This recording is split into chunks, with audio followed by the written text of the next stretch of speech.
How we doing, everyone? Today is Thursday, November the 9th, 2023. Just doing our deal review Thursdays. So I'm going to go over some deals that are out there right now, show you the numbers, show you the property, show you the type of returns. We usually have two ways of paying back our funders or our joint venture partners on these particular deals.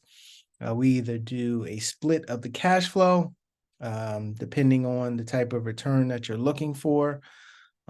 We may be able to split it 50-50, 70-30, 80-20, 90-10. Sometimes we can give the funder all of the cash flow initially until they have recouped their investment. Or what we could do is get you fully amortized over a certain amount of time. Usually we like to probably go somewhere around 5 years, depending on the deal. We may be able to go less, we may be able to go a little bit more, and you'll see that through these particular examples.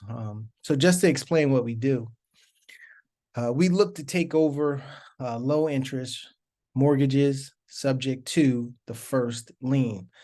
People are looking to sell, people have issues, they have to move, they have to do something with the property. We receive these deals from realtors, wholesalers, sellers a lot of times that have these situations and they need to move from their property. So what we do, because there's probably not a lot of equity in the property because of their situation and they have to move, they may have not been in the property that long. The best way for them to exit this is to sell it subject to the first lien.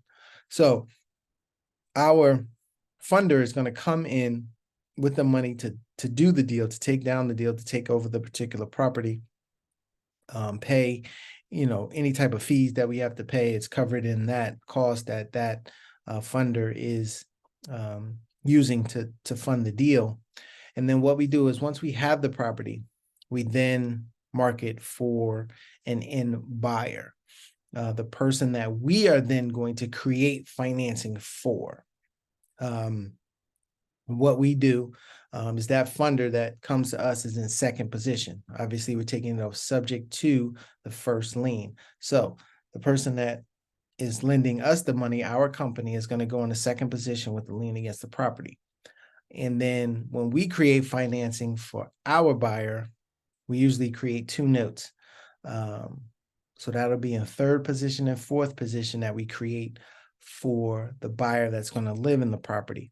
And the way everything goes, the way the numbers break down, there's a certain amount of cash flow between what we're having to pay on the existing loan, what we have to pay our funder, and what we are charging the buyer to live in the particular property. Right now, depending on the price range, we usually write these mortgages anywhere from 9 to about 10.5%, just depending again on how much the home is worth and what we want to write it at. And then there's usually a spread between some of these first mortgages that we're taking over that could be, less than 6%, less than 5%. Some of them are less than 4%, less than 3%. We see them ranging from about 2 to about 6% based on what's been going on recently. And then that spread that we have because of what we're charging our particular buyer, there's some cash flow there. And so that's where we can either do a cash flow split with the funder, or we can get them fully amortized over a certain amount of months, meaning that after X amount of months, you would have made 15, 12, 17, 18, possibly 20% on your money over that particular time. So that's how we try to structure these deals.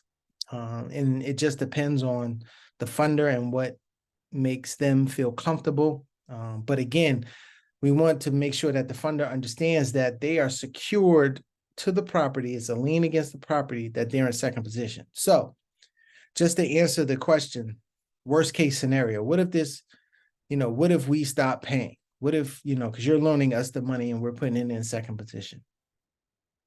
You're secured against this low mortgage.